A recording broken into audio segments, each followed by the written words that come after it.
नमस्कार, मैं doctor Yogesh Barapatre, urologist from lotus hospital and advance urology centre Raipur से हूँ। आज मैं आपको यूरेथ्रल स्ट्रिक्चर यानी पेशाब के रास्ते के सिकुड़न के बारे में बताना चाहूँगा। ये काफ़ी आम बीमारी है। आजकल हम लोग देखेंगे कि 100 में से 1 या 2 मरीजों में पाई जाती है। इसके बहुत सारे कारण हैं। कॉमन कारण जो है एक स्किन का डिसीज़ होता है, मेलानाइटिस ऑब्लिटरेंस, उसके कारण होता है। इवन तंबाकू खाने के कारण होता है, या कभी चोट लगने के कारण, इन्फेक्शन के कारण, या पहले कोई ऑपरेशन या पेशाब की नली लगने के कारण भी पेशाब का रास्ते का सिकुड़न हो सकता है। इसे यूरेथ्रल स्ट्रिक्चर बोलते हैं। इस बीमारी में मरीज को पेशाब करने में दिक्कत होती है, उसे ताकत लगानी होती है। पेशाब का धार काफ़ी पतला होता है और बहुत देर तक थोड़ा थोड़ा पेशाब होता है।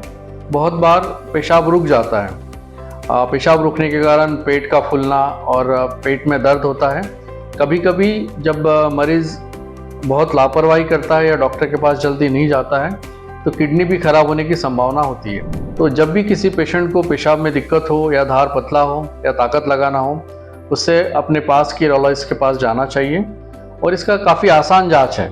इसमें हम लोग एक आरजीयू करते हैं। आरजीयू का मतलब होता है रेट्रोग्रेड यूरेथ्रोग्राम, जिसमें पेशाब के रास्ते का एक एक्सरे किया जाता है, जिससे में हमें पता चलता है कि पेशाब के रास्ते में कितना सिकुड़न है, छोटा है, बड़ा है, या पूरा का पूरा रास्ता खराब है। तो आरजीयू के साथ ही हम लोग किडनी का भी टेस्ट करते हैं, जिसे आरएफटी कहा जाता है, जिसमें किडनी कैसा काम कर रहा है पता चलता है।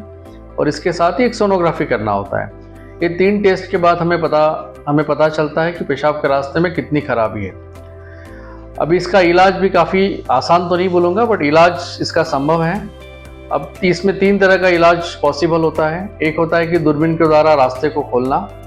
तो जब पेशाब के रास्ते को हम लोग दूरबीन के द्वारा चेक करते हैं कि रास्ता कितना बड़ा खराब है। अगर सिकुड़न छोटी सी है या 1 सेंटीमीटर से छोटी है तो उसमें हम लोग दूरबीन के द्वारा रास्ता खोलते हैं। और बहुत बार जहाँ पे चमड़ी खराब होता है उसमें एक इंजेक्शन भी देते हैं ताकि पेशाब का रास्ता खुल जाए। दूसरा इसमें इलाज होता है बड़ा ऑपरेशन, जिसमें करते हैं, जिसे बक्कल म्यूकोसा यूरेथ्रोप्लास्टी कहा जाता है। इस ऑपरेशन में हम लोग मुंह से चमड़ी निकालते हैं, अंदर से, गाल के अंदर से, और इस चमड़ी को जहाँ पेशाब का रास्ता खराब है उसमें पूरा लगाया जाता है। इस ऑपरेशन के रिजल्ट्स काफ़ी अच्छे होते हैं। अराउंड 90% पेशेंट बिल्कुल ठीक हो जाते हैं, स्वस्थ हो जाते हैं, या जिन्हें दोबारा ऑपरेशन की ज़रूरत नहीं पड़ती है।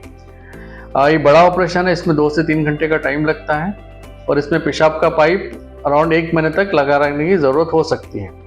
लेकिन यही सबसे अच्छा तरीका है इस बीमारी से ठीक होने का।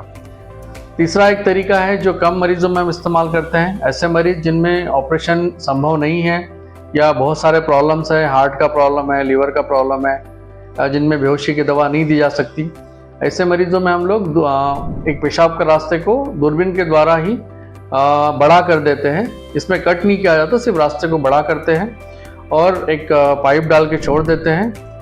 और 7 दिन के बाद हम लोग मरीज को सिखाते हैं कि खुद के हाथ से सफाई कैसे करना है।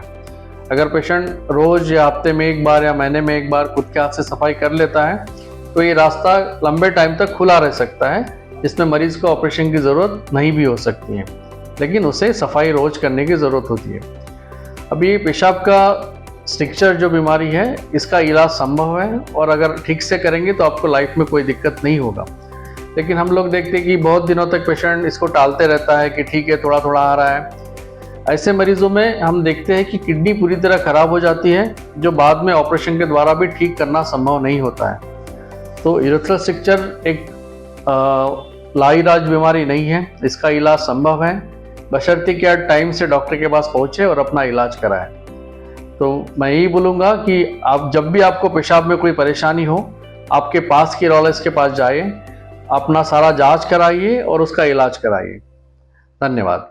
Thank you.